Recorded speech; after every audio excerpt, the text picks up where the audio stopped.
Урматтуу телекөрүүчүлөр, назарыңыздарда Калыс телепередачасы. Биз мамлекетибиздеги маанилүү саясий темаларды талкуулайбыз жана биздин студиябызга белгилүү саясатчыларды, эксперттерди чакырып, бул темаларды талдайбыз. Бүгүнкү күндүн биздин темабыз мамлекетибиздин бизнес менен болгон мамилеси жана биздин студиябыздын коногу Темиралиев Умбурел мырза, Treystone Capital Partners уюмунун жетекчиси, буга чейин ЖИА жашкерлер ассоциациясынын жетекчиси болгонсуз жана бир нече ушундай бизнес ассоциациялардын, бизнести өнүктүргөн уюмдардын жетектегенсиз.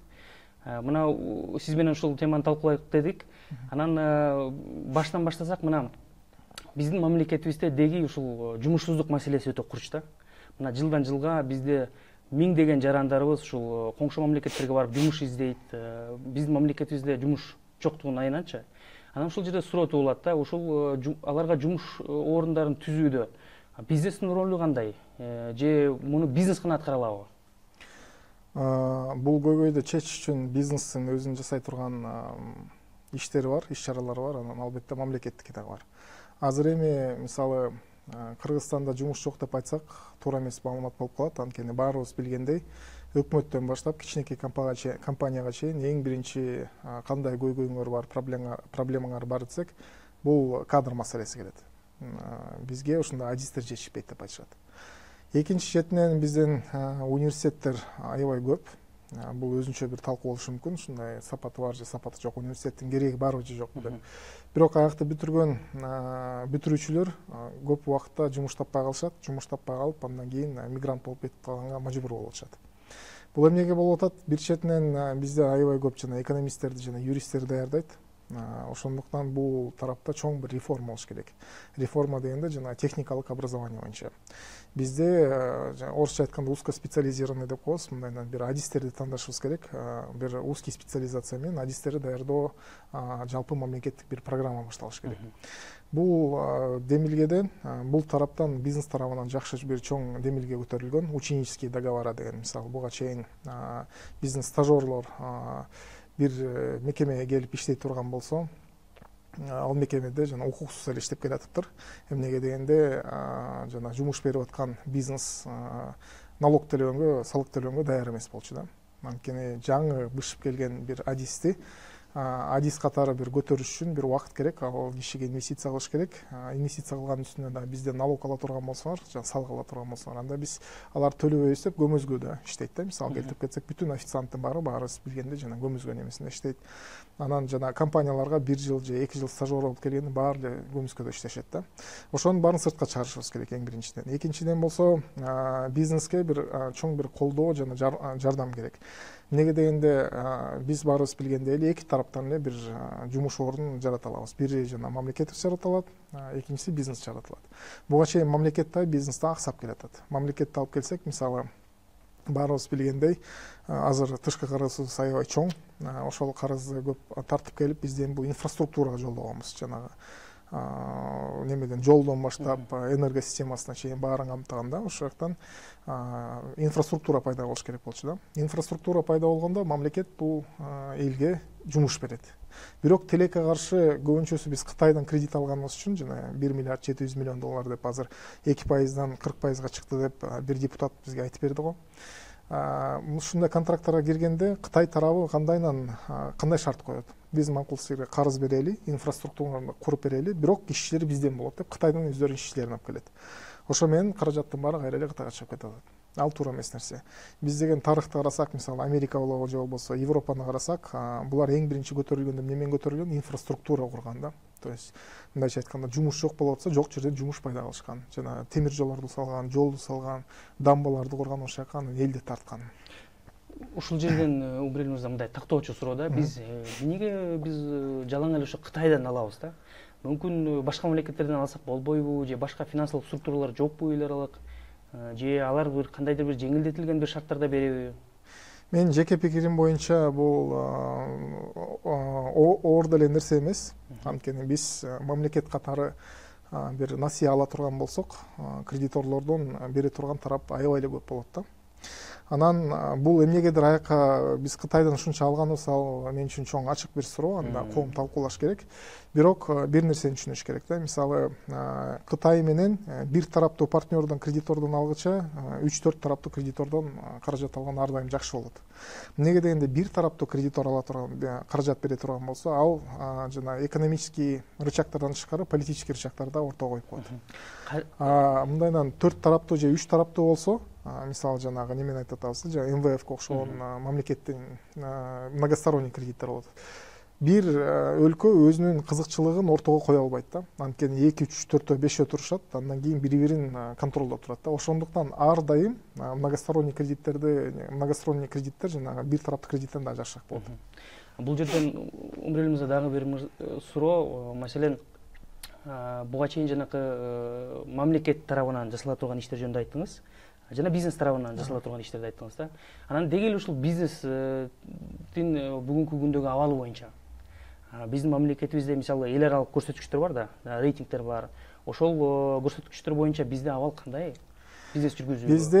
Биздин өлкөбүз өнүгө турган болсо, баарыбыз билебиз, бир эле жолу бар. Аны экспортту көбөйтүш керек туурабы? Буга чейин биздин өлкөбүзгө валюта кантип келип аткан? Мигранттардын жиберип аткан акчасы, анан тышкы карыздар да болуп аттык да. Анан жана Кытайдын товарын Россия менен Казакстанга сатып атат. Азыр экспорт токтоду. Мындан тышкары карыз ала албайбыз. Мигранттардын келип аткан акчасы 1,5 миллиард менен 2,5 миллиард долларын тегерегинде болот. Бул дагы өспөйт да. Бул эми узун мөөнөттө биз үчүн бир уттуруштуу нерсе. Ошондуктан экспортты көтөрүшүбүз керек. Экспортты көтөрүш үчүн биз эмне кылышыбыз керек? Баягы бизге деген отурсак эле чоң Danone же Coca-Cola келип бияктан иштеп баштабайт, өндүрүштү баштабайт. Биздин бир эле жолубуз бар, бул чакан жана орто бизнес менен иштешибиз керек. Мындайча айтканда, чакан компанияны орто компания өстүрүшүбүз керек, орто компанияны болсо анан чоң компания өстүрүшүбүз керек да. Мындай туруп эле асмандан чоң компаниялар пайда болуп калбайт. Ошондуктан ар бир мамлекеттин жана биздин коомчулуктун бүтүн колдоосу ошо жана чакан жана орто ишканаларда болуш керек. Эми чакан жана орто ишканалар кандай? Бул жумуш ордун жасаганга даярбы же даяр эмес? Албетте даяр. Мисалы азыр кичинекей мисалдарды көрсөтөйүн. Текстильный отрасльда карасак, же болбосо биздин немени айыл чарбаны карасак, переработка кайра иштетүү сектору болуп атпайбы? Аякта да көп экспортко иштей турган потенциалы бар бизде ишканалар пайда болгон. Көптөн бери бар булар. Андан тышкары жалгыз эле Евразийский союзга сата турган эмес, Европейский союздун ВСП+ деген бир программасы бар. Аяка да чыкканга. Мисалы биздин эки компаниябыз азыр Катарга суу сатып баштады. Ошого окшогон жаныбызда турган жана алыста турган мамлекеттерге да сатканга потенциалдуу бир өзүбүздүн товарларыбыз бар. Компаниялар аны иштеткенге даяр, бирок анан орун берейин десе эле, иш ордун берейин десе эле туура адистер келбей калып атат. Неге дегенде баш иштегендин баары же Америкада же болбосо мисалы Казакстан же Россияда жүрөт. Анан мен деген образованием жок эле, мындайдан барып туруп эле кара жумушка иштейин дегеним бар эле Москвага кетип калып атат да. Маселен жакында мына Өзбекстан президенти Шавкат Мирзиёев өзүнүн бир чечимин чыгарды. Ал жерден ушул жергиликтүү башкаруунун жетекчилерин, акимдерди, ошондой эле жана чет элде иштеп аткан элчилерге мындай бир критерий коюп атат да. Эгерде силер инвестиция тартсаңар, мына бул силердин иштеп атканыңардын көрсөткүчү депчи. $1 миллион алып келишиңер керек. Эгерде алып келбесеңер, мен силерди жумушунан айдайм деген бир катуу бир талап коюп атат да. Бул канчалык бир туура? Биз да ошондой колдонсок болобу? Муну албетте бунун да жанагы жакшы тараптары дагы бар, анан начар тараптары дагы бар да. Мамлекет эч бир заман инвестиция бир өлкөгө тартып келе албайт. Мамлекет бир каражат тартып келе турган болсо, бул карыз деле тартып келе алат. Аягында инвестиция келе турган болсо, бир жеке ишкана башка бир өлкөдөн жергиликтүү бир жеке ишкана менен бир СП курабы же болбосо бир ишти баштайт. Мындайча айтканда, аягында эки жеке ишкер иштей баштайт да. Ошо жеке ишкердин ийгилиги анан ошо инвестиция болуп деп эсептелет. Ошондуктан мамлекеттик органдар жалгыз гана бизге жанагы шарттарды түзүп бериш керек. Шарттар дегенде эшиктерди ачып бериш керек, анан жана ойноо эрежелерин оңойлошуш керек да. Мыйзамдарды, контрольный функцияларды, ошого окшогон нерселерди азайтса, анан жакшыраак преференцияларды берсе, мисалы салыктан болобу же башка инфраструктурный подключенияден болобу, жерден болобу, анда бизге инвесторлор келгенге дагы көбүрөөк талапкер болот. Муну жакшы түшүнүш керек. Бүтүн дүйнөдө каражат бар, албетте, бош каражат бар, келе турган каражат бар. Бирок бул каражаттын артынан чоң бир неме атаандашуу бар да. Биздин жаныбызда эле Вьетнам турат, биздин жаныбызда эле даже Кытай дагы тартамдап атат, Саудия дагы тартамдап атат. Толтура өлкөлөрдөн бар турат, анан эмнеге Кыргызстанды тандасын? Ошондуктан биз шарттарыбызды оңдошубуз керек. Ошондуктан эң биринчиден жана күч органдары, орусча жакшы бир понятие бар, кошмарить бизнес деген бар да, ошону токтотуш керек. Андан кийин жанагы жакшы бир шарттар менен эшиктерди ачып бериш керек да биздин мамлекетте. Силер инвесторлор бияка келгиле, ишкерлер келгиле. Инвестор менен ишкер да бул жөн эле жанагы гипотетический бир лицо эмес да. Силер бияка келгиле, биз силерге кепил болуп беребиз, айткан оюн же иштөө шарттар, эрежелер өзгөрбөйт деп. Андан кийин биздин жергиликтүү ишкерлерге болсо да каражат да бериш керек. Биз мындайдан күтө берсек, биздин жергиликтүү ишкерибиздин бир жери бар экен, ошо жердин үстүнөн бир инвестор келип туруп чоң бир завод куруп берет деген бул туура эмес ой. Эмнеге дегенде, тияктан бир чет өлкөдөн бир потенциалдуу ишкер келип инвестиция кыла турган болсо, жергиликтүү ишкердин да чөнтөгүнөн бир каражат чыгышын күтөт да. Жалгыз эле жер менен бүтүп калбайт. Мисалы, жер менен стройка баары чогулуп туруп бир 2 миллион доллар боло турган болсо, тиякта келе турган чет өлкөдөгү ишкер неме деп сурайт? Макул, сен жериңди коюп турсуң, эң аздан 500 же 800 миң доллар кой, менин үстүнө болсо 1 миллион 200 коюн дейт. Сиз жанагы шарттар жөнүндө айттыңыз. Мамлекет туура шарттарды коюп бериш керек, мыйзамдуулук орнош керек деп. Анан биздеги бүгүнкү абал боюнча кандай ойлойсуз? Биздеги шарт ушул ыңгайлуулугу боюнча бизнес жүргүзүүгө кандай? Биздин аябай жакшы тараптарыбыз бар, аябай төмөн начар тараптарыбыз бар. Мисалы, doing business эмнеге биз жана 70-тен ылдый жүрөбүз да. Бизнес ачуу боюнча, анан жана текшерүү боюнча биз аябай алдыга кеткенбиз. Эң чоң проблемаларыбыз биздики бул жер маселеси болот. Эгер бирөө келип кура турган болсо, ошо жер кантип өтөт, трансформациясы болобу, же разрешительный документациясы болобу, ошол жакта эң чоң проблемаларыбыз бар. Экинчиси, жанагы чоң коррупция болуп кеткен, бул жана строительно-разрешительный работа. Баарыбыз билебиз, Бишкек глав архитектура болобу, же болбосо ошого жакын мамлекеттик органдар, бүтүн жана разрешение бере турган органдын баары аяк коррупция болуп катуу бүтүп калган да. Ошондуктан кайсы бир инвестор келбесин, аяктан каражат бермейинче, мисалы, взятка бермейинче иш бүтпөйт. Андан тышкары инфраструктурный подключение дейбиз. Бул эмне? Бул суу, бул газ, анан электричество, анан теплоэнергия да. Ушул электричество менен теплоэнергияда аякта да чоң проблемалар бар. Аны бүтүн жана курулуш компанияларынын баары билишет. Аякта мисалы баары эле айтышат неме деп, мисалы биздин картабыз кызыл, мощность жетпейт. Ошон үчүн силерге эчтеке бере албайбыз деп. Анан үстүнөн жанагы взятка берип койсо эле анан пайда болуп калат да мощность. Ушундай сыйкыр нерселер боло берет. Анан башка өлкөдөн так иштеп, так шарттарга көнгөн бир ишкер келип ушундай нерсе менен бетме бет тийишкенден кийин анан түшүнбөйт да, кол түшөт да, мен биякта иштей албайт экен деп кете берет. Doing бизнестин эң чоң проблемабыз биз ушу курулуш секторунда да. Бул жерден дагы бир суроо жаралат да. Мисалы, маселен мына жайында жанагы пансионаттарды өртүп кетип атышты. Ошол пансионаттын ээси ачык эле айтып атты. Мени ушул Крим дүйнөсүнүн өкүлдөрү коркутуп атат. Баланча сумманы талап кылышкан, мен берген эмесмин. Андан кийин ушундай иштер кылды. Анан жакында эле мына биздин базарларыбыз бир нече жолу кайра бир күйүп атканда да бир ар кандай сөздөр да айтылды да. Балким буга жанагы Крим дүйнөнүн да өкүлдөрү катышы бар депчи. Анан бул маселе канчалык бизде күчү бар? Коопсуздук маселесичи? Коопсуздук маселеси бул албетте эң кырчын маселелердин бирөөсү. Эмнеге дегенде, бир инвестор деген бул адам. Бул адамдын бир келет дагы жашагысы келет, бир жерде тамак ичкиси келет, бирдеме алгысы келет, кийгиси келет, эшикке чыккысы келет, балдарын бир мектепке бергиси келет да. Эгер жүрүш турушунда коопсуздук маселеси кырчын болсо, ал киши ошол өлкөгө эч качан өзүнүн чөнтөгүнөн акча киргизбейт. Аны биз жакшы түшүнүшүбүз керек.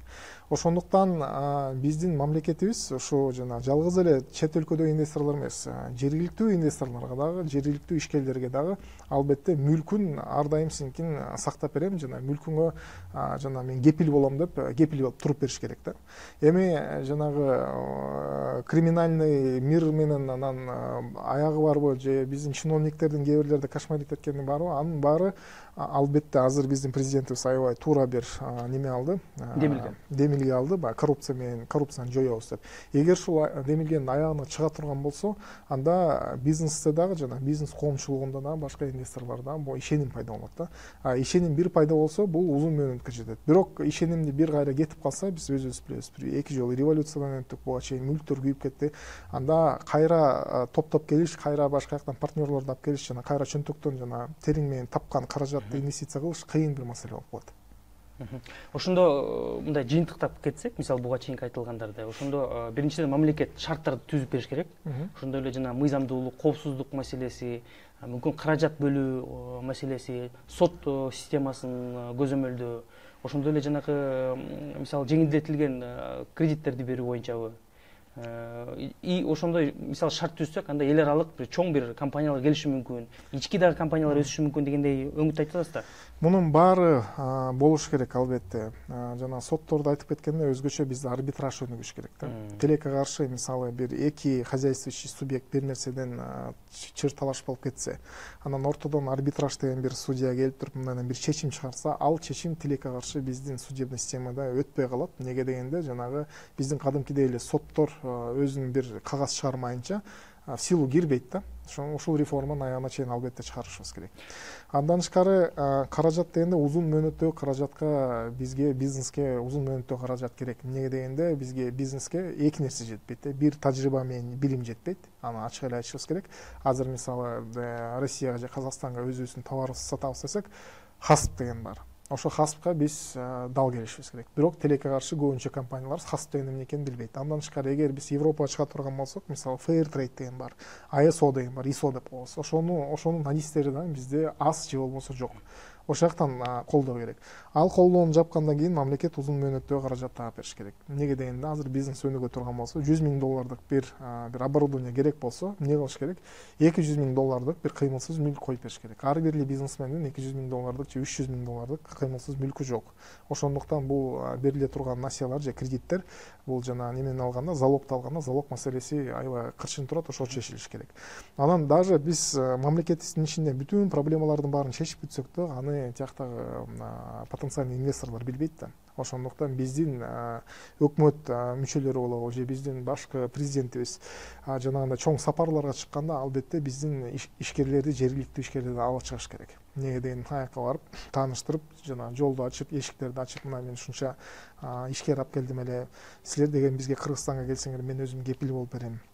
Бу жакта ишкерлерге иштешкенге даяр деп мындай тааныштырып берсе, башка бир деңгээлде таанышуу болот, андан кийин анын натыйжасы оңоюраак чыгат да. Жөнөкөй эле ишкер бир мамлекетке барып алып, мен Кыргызстандан келдим эле, жүргүлө ушундайдан инвестиция кылгыла, биз чогуу мындайдан ишти баштайлы десе, көбүнчөсү көп ишенбейт, анткени биздин Кыргызстанды да тааныбайт. Анан бул жерден дагы бир маселе. Мисалы, сиздер ушул бизнес ассоциация, бизнес чөйрөдө жүргөн адамдар өзүңүздөрдүн сунуштарыңыздарды өкмөт тарапкабы, администрация, президенттабы бересиздер да, туурабы? Буга чейин да берип келгенсиздер. Анан кандай мындай реакция болот да? Бизде Кыргызстанда азыр көп площадка бар, алардын ичинде эки эң чоң площадка бар. Бул бизнес коомчулугу менен мамлекеттин көрүшкөн площадкасы. Бирөөсү өкмөттөгү площадкасы, экинчиси жаңы биздин жогорку кеңештин төрагасынын алдында түзүлгөн бир площадка бар. Аяка бүтүн бизнес ассоциациялар келип мүчө болгон. Анан алардын үнү аябай катуу угулуп атат. Буга чейин депутаттар көп нерсени укпай же түшүнбөй же бир кичинекей лобби кирип баштаса, азыр бизнес менен бирге бир сүйлөшүп, бир тил табышып баштады. Анан мунун жыйынтыгы уже 6-7 мыйзамга кирди да. Бул мыйзамдар буга чейин бизнестин немелерин жанагы ишине же болбосо күнүмдүк ишине бир каршы келе турган болсо, ошол нерсенин баары блок кылып чыгарылып, анан бизнестен келген жана демилгелердин баары ошол мыйзам актарынын ичине кирип кабыл алынды. Бул жерден мисалы жана сөздүн башында сиз кадрлык маселе жөнүндө айтып кеттиңиз. Деги эле ушул бизнеске үйрөтүү боюнча кандай иш-чаралар өтөт бизде? Мисалы жалпы биздин жарандарыбызды ушул бизнести жүргүзүүгө, өзүңдүн бир ишиңди баштоого, ушул боюнча бир демилгелер барбы бизде? Мамлекет тарабынанбы же жеке ушул компаниялар тарабынанбы? Бизде жалгыз эле жанагы бизнес баштайм дегенге эмес, уже бизнести баштап бутуна турган адамдарга көбүрөөк биз колдоо көрсөтүшүбүз керек. Бизнес баштайм деп идеянын артынан чуркап жүргөндөр көп болот. Бирок эгер бир адам өзүнүн чөнтөгүнөн коркпой туруп, рискке коюп, жана үйүн залогко коюп, же болбосо тууган туушкандан каражатын топтоп келип бир ишти баштап, ошол иштин артынан ийгиликтүү болуп 1-2 жыл иштеген болсо, бул кишиге биз чоң аябай ыраазычылык көрсөтүп, анан колдоо көрсөтүшүбүз керек да. Ошого окшогон жана 1 жылдык, 2 жылдык, 3 жылдык, 5 жылдык бизнесмендер, ишкерлер бизде көп. Ошолор кандай колдоо көрсөтүшүбүз керек? Эң биринчиден биз буларга жанагы билим беришибиз керек. Билим дегенде бул жанагы бир эле келип семинар өтүп туруп анан унутуп калып кетип калуу эмес. Бир платформалар болуш керек, туруктуу бир платформа болуш керек да. Өзгөчө биздин аймактарда. Бишкекте более-менее кичине биздин ишкерлери мүмкүн. Бирок биздин немелерде аймактарда Кыргызстанда жанагы центр по развитию предпринимательства, центр поддержки предпринимательства деген жер ачылыш керек. Эң биринчи ал маалымат бере турган.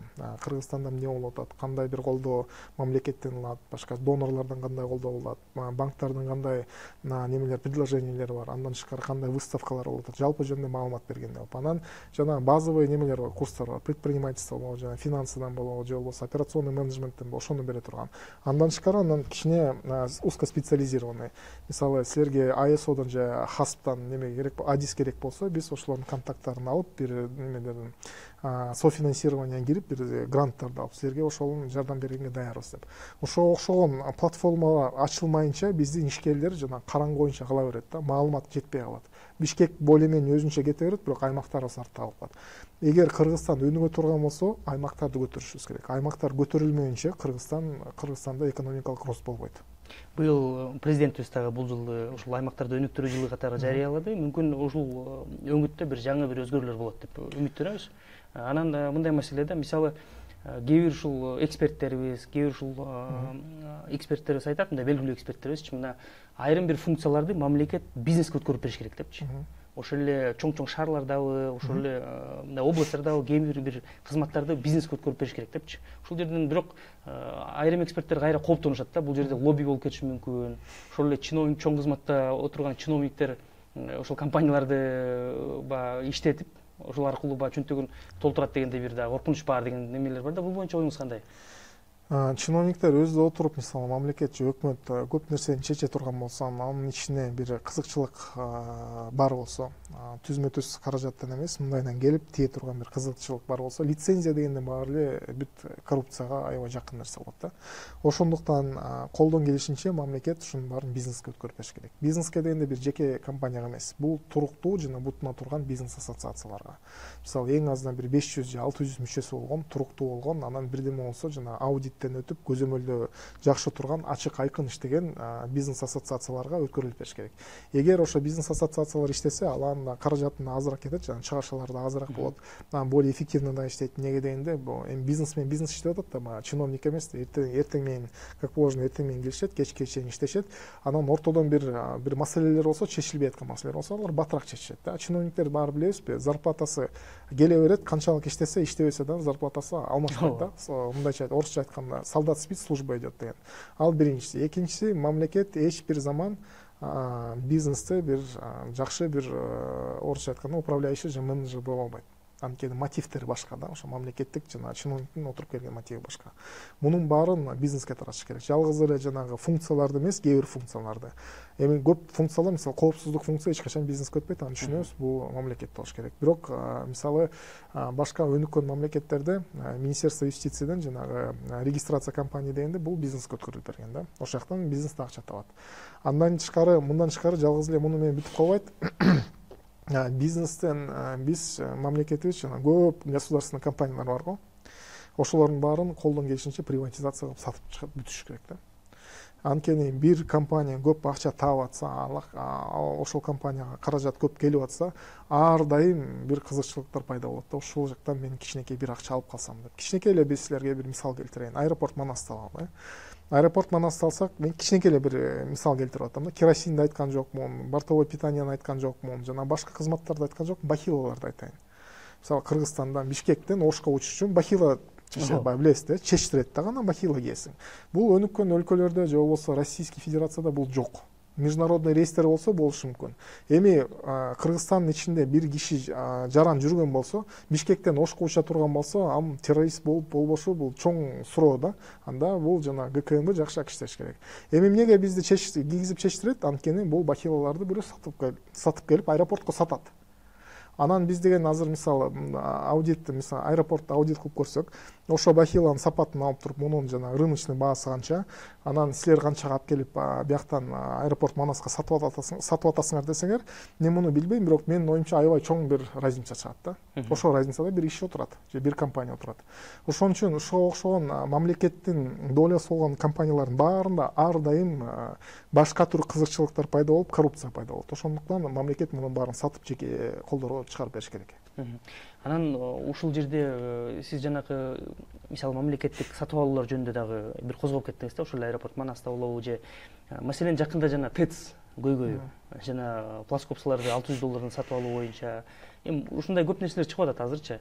Анан бул жерден суроо туулат да, бизде ушул жана аудит текшерүү жүргүзүү функциялары, мисалы жеке менчик компаниялар текшере турган учурлар барбы? Ушул мамлекет менен ушу жеке менчик компаниялардын ортосунда ушундай келишимдер барбы?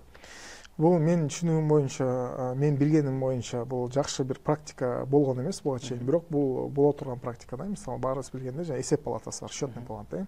Эми аякта бир аз эле киши иштейт да, анын баары жетишпейт. Ошондуктан биринчиси жетишпейт. Экинчиси, эми жана счетный палатадагы мамлекеттик адистер бүтүн направленияда адис боло албайт да. Ошондуктан жана чоң бутуна турган, анан жана квалификациясы болгон, лицензиясы болгон аудиторский компанияларга менин оюмча кайрылыш керек. Алар менен сүйлөшүп, силерге мисалы биз деген жалпы көзөмөлдөөнү кылалы, а силер болсо мындайынан түптөн жана ичине чейин кирип, бир тыйынына чейин санап бергиле, көрсөтүп бергиле деп. Ошондой болсо, анда биздин жанагы ошого окшогон аудиттер дагы сапаттуу болот да.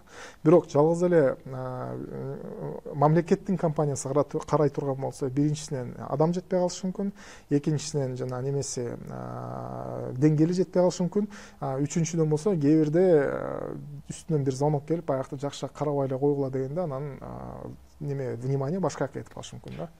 Маселен бул жерде ошондо биз кандай кылышыбыз керек? Чет элдик компанияларды чакырышыбыз керекпи? Же бизде деле ушундай бир күчтүү жеке менчик компаниялар барбы? Бизде жергиликтүү компаниялар бар. Аудитти жакшы билген, жылдан жылга мисалы аудит өткөрүп турган, мисалы банктарды көрсөк, биздин Улуттук банк милдеттүү катары көп компанияларды немеден аудиттен өткөрөт. Биздин закрытый акционерный обществолор же открытый акционерный обществолор мыйзамга жараша ар жылы аудиттен өтүш керек. Бүтүн эле компаниялардын баары аябай күчтүү жана сапаттуу деп айта албайбыз, бирок арасынан бир 3-4 аябай сапаттуу күчтүү компаниялар бар. Алар биздин стандарттар менен иштеген жана эл аралык стандарттар менен иштеген.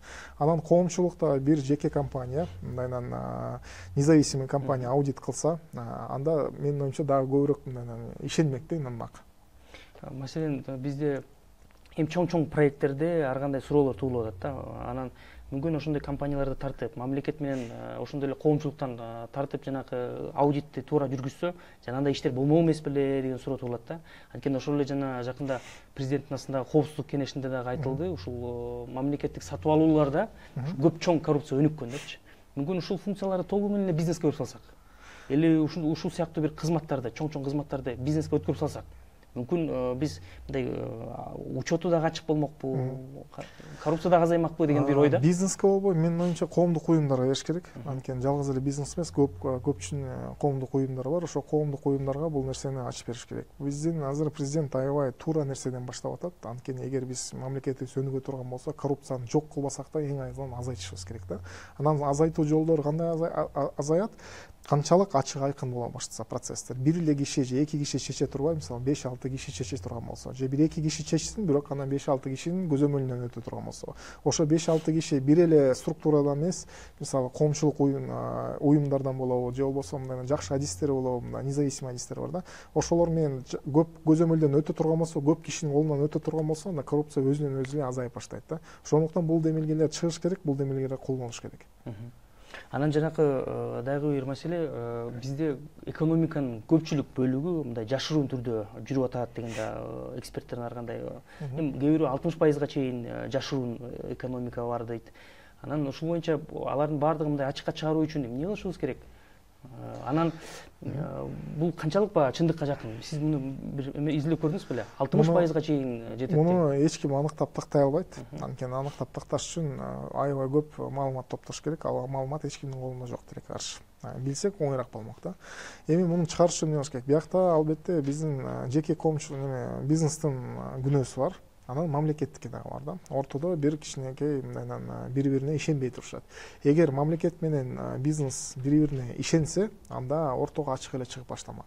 Мисалы көп эле компаниялар мен ачык эле иштейт элем, бирок мисалы банкка деген алып келип 100 миң же 200 миң доллар салып, анан ачык айкын иштеп баштайын десе. Эми баарыбыз билебиз, ошолорду мисалы 1000 сомдук косоо менен обороттор аябай чоң болушу мүмкүн. Анан баарын карыз деп жаза берет да. Эгер ошо карыздын баары жана уставный капиталга өткөрүп банкка отургузайын десем, банк эмнени сурайт? Бул источник происхождения средств дейт. Каяктан таптың дейт. Анткени анан ишкер коркот. Эмнеге дегенде бул салык инспекциясы келет, салык инспекциянын артынан көп жана күч органдары келип иш козголушу мүмкүн да. Ошондуктан бизнес менен бир мамлекет бир жакшыраак диалогко келип, бири-бирин жакшы угуп, бири-бирине ишенгенден кийин анан көмүзгө азая баштайт. Бири-бирине ишенбесе, канчалык салыктарды чүрсөк, канчалык мотивтерди берсек дагы бизнес буга барышы аябай кичинекей ыктымал да. Ошон үчүн бирок 60%га чейин жетиши мүмкүн дегенге канчалык? Буга мен эч нерсе кошуп айта албайм, анткени бул так билги болуш керек, а так билги болбодон бир прогноз бериш кыйын. Ошол эле учурда мисалы жашыруун жүргүзүп аткан дагы себеби, мисалы сиз айтып кеттиңиз, алар ошол эле коопсуздук маселеси. Эгерде баягы көп акчаны көрсөтүп атса, банковский счетундабы же мындай документ отчетторунда көрсөтүп атса, анда көптөгөн суроолор жаралышы мүмкүн дегендей да. Бизде баарыбыз билебиз, эгер ачык иштеп баштасаң көп суроолор пайда болот деген катуу аң сезимге отуруп калган да. Эмнеге дегенде биздин жанагы күч органдарыбыз бизнести эч качан партнер катары көрбөйт.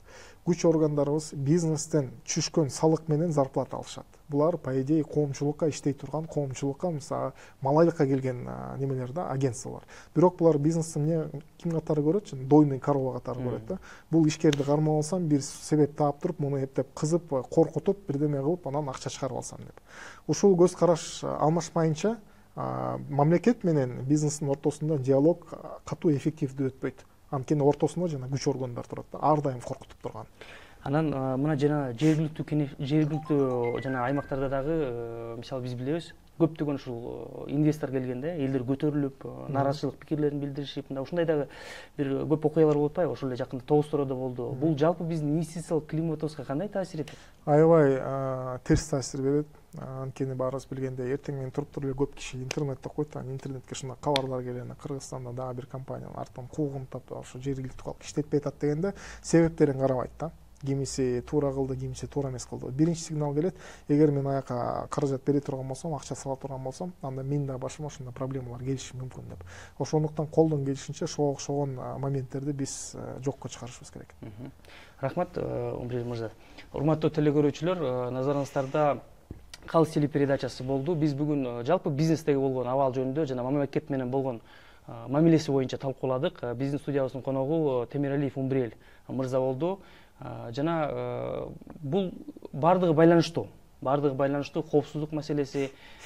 Ушул эгерде биз бизнеске туура шарт коюп берсек, эгерде биз бизнестин укуктарын коргоп берсек, анда жумуш орундары түзүлөт. Биздин жарандарыбыз башка чет мамлекеттерге, коңшу мамлекеттерге жумуш издеп кетпейт. Мына ушунун бардыгы байланыштуу деген бир маанини жеткиргибиз келет. Сак саламатта калыңыздар.